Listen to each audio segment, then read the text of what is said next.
Assalamu alaikum everyone, welcome back to a new YouTube video, and I hope you guys have been doing amazing. I'm trying to be more consistent with my videos, which is why I've decided that I'm going to be posting at least once a week, and I just feel really bad that lately I've not been consistent. So inshallah ta'ala, I hope to be consistent moving forward, inshallah. So let's get started with the video right away. Today we're going to be talking about trusting in the unseen, which is literally the key for getting your duas accepted, the key of being a believer, and our shahada, in fact, la ilaha illallah, because we believe that there is one God. But who do we believe in? Do we believe in the idea of Allah, or do we believe in Allah himself? So I'm going to give you guys a certain examples which will make you realize about how belief we do in our day-to-day life, but in a very unconscious way, right? So suppose, let me think that it's raining outside. It was a sunny day and all of a sudden it started raining out of the blue. So when it was raining for a day, it started raining again the next day, and now it's been raining continuously for the past 3 days. So do you, for a second, when it's raining, doubt, or do you even sit and think whether the sun is still present in the sky or not? Do you believe that the sun is still there or not? No, right? You don't even have that thought whether the sun is still there or not when it's raining. You just live in the knowing that the sun is still there, even though you don't see it, right? So that's your belief that the sun is still there. You are still choosing to believe in the unseen. Another example, let me say this is a headphone which is in my hand. So you see it now. So when I say this is the headphone, you believe it. But when I say I'm still holding on to the headphone, do you believe me now? No, right? You're like, no, but I can't see it. That's the thing. When you see this your headphone, it's not belief. It's just you using your sight to see this thing. That's not belief. Belief is when I tell you that this is a earphone right now in my hand. You believing in the unseen, that this earphone is still there. It's just our awareness is so low, and I want to tell you, not in a very degrading way, but I want to say that our awareness is just this thing which is in front of your eyes. I don't even know what's going on in the next room because my awareness is so low. So when it comes to our duas, we always think that whatever I see in front of my eyes, it's the only thing that matters. It's the only thing, and this is set in stone. Nothing can change. But think about it for a second. You are only seeing very, very little of reality, literally 0.00001% of reality. Like I said, you don't even know what's happening in the next room. What makes you think that things are not working out in your favor in the next room, right? Why can't you just believe that in the unseen things are working out for you? And when you take like an x-ray or like an MRI scan, you end up seeing things that are happening in your brain or inside you which you normally wouldn't see. That's because our awareness is so little. We literally only see what is in front of us, but even inside your own body you are not able to see so much. And that's why I don't want you to start taking your 3D reality as the only truth, right? Let me give you another example.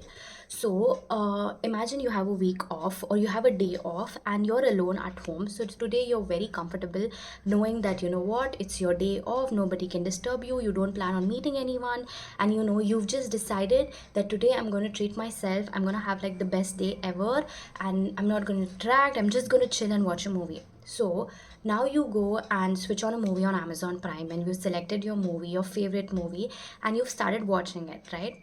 So you are watching this movie, and midway through, you are like, there's a voice inside you that says, I am hungry, get me food.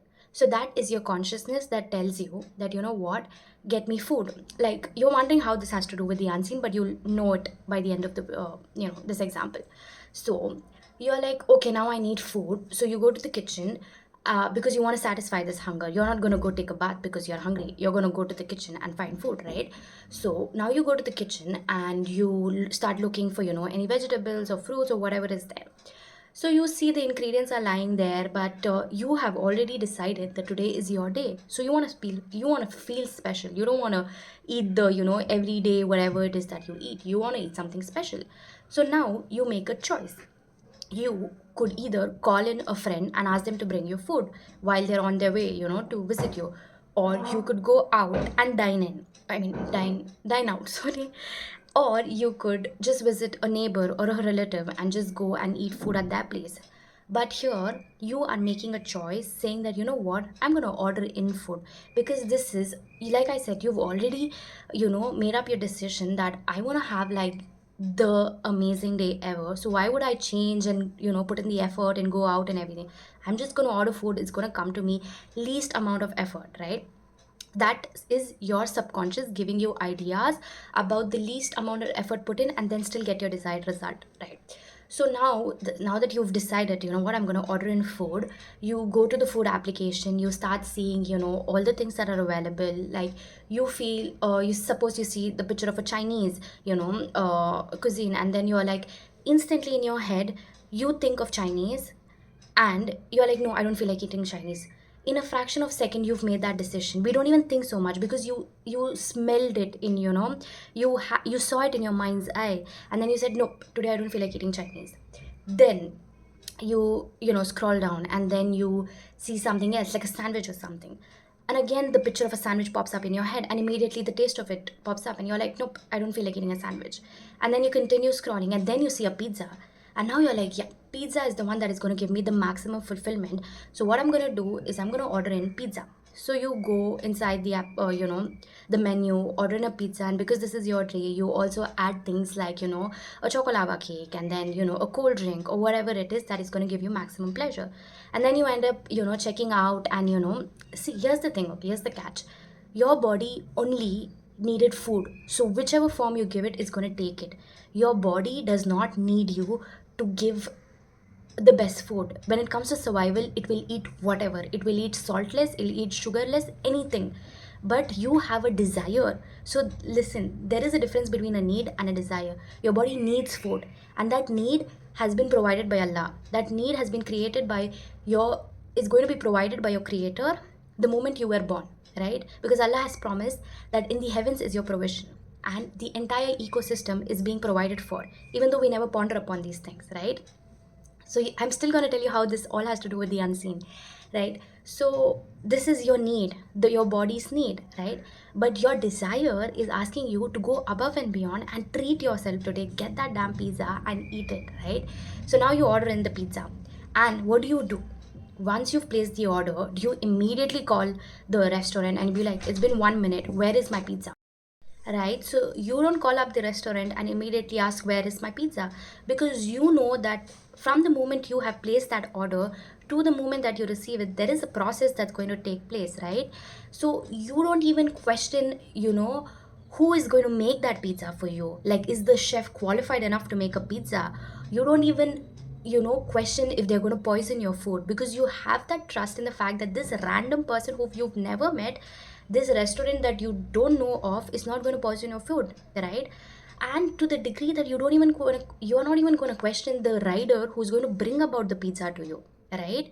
You don't even question who is going to bring that food to you, or which route he's going to take in order to get to your place. You just place your order, you go back to watch the movie.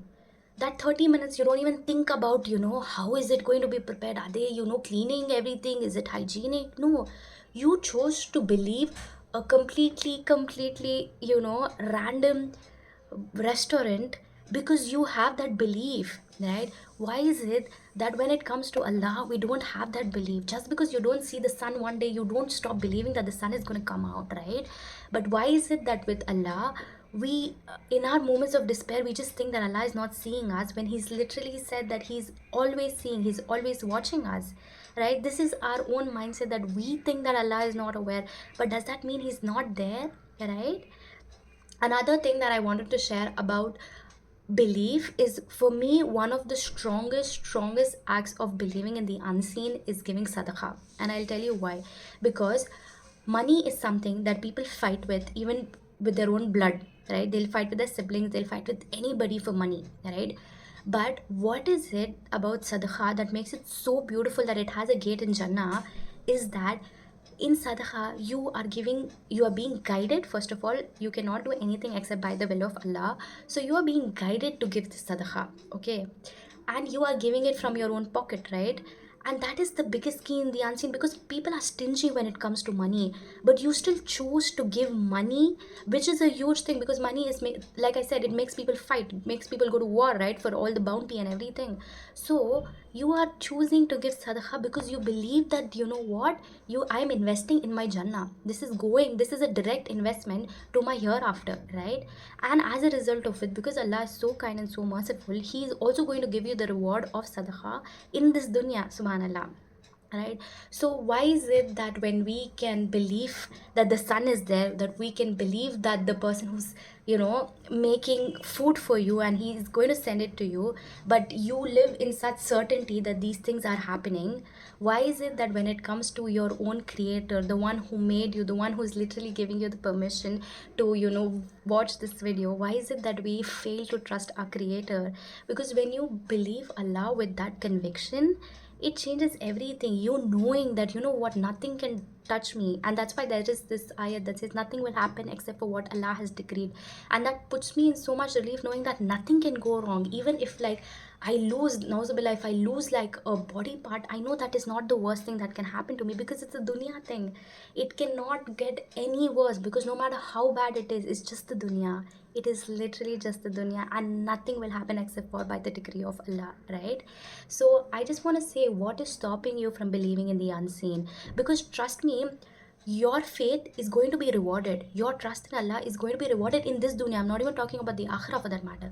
When you choose to believe Allah, suppose you have a desire, and no matter how difficult the odds are against you, when you put your whole trust in the matter that Allah is going to provide for me, no matter what it looks like right now, He is going to, because that's His promise, and Allah is not restricted. He does not lack anything.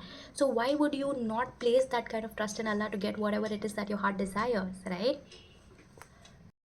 Tell me, why are you so afraid of putting your trust in the Allah? Are you afraid that you're going to be disappointed? Trust me, disappointment does not exist in Allah. He'll give you the very thing you're asking for, or He'll give you something better, right? I know that a lot of time people are just there, like, what if I'm being delusional? Because everybody around you is asking you to give up. And you're just there like, I'm believing here in something that does not even exist. It is not even existing, right? So I want to tell you, you are afraid of losing your mind, but in fact, you are losing your life.